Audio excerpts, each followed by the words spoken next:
Welcome back, and in lesson 4 we'll be talking about the American Revolution. It is 1773. You are a slave living in colonial America. Your owner talks with other colonists about freedom. The colonists want a new government. The talk is about freedom of government.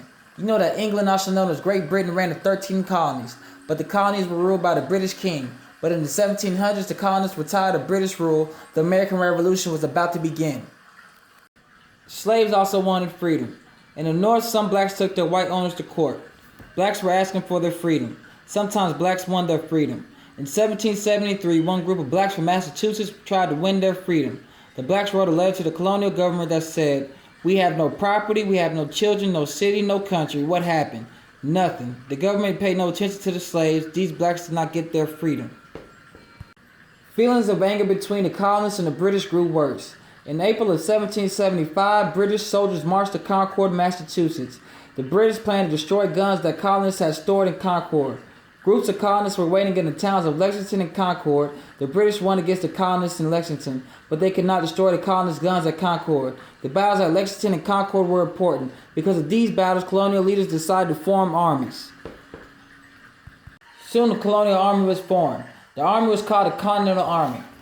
Many blacks wanted to join that army, but the Continental Congress, colonial leaders that decided about the army, did not let them join.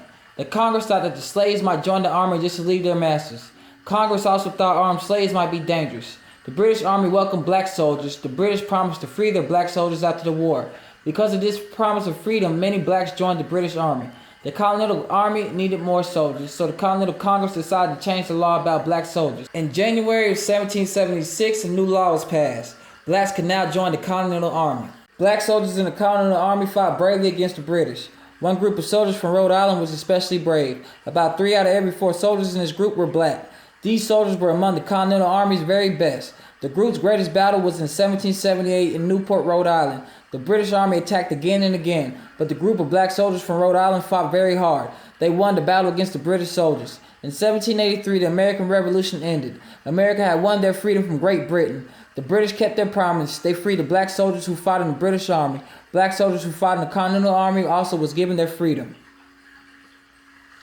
That concludes lesson 4. If you have any questions about lesson 4, leave a comment below. And in lesson 5, we'll be talking about the slavery and the Constitution.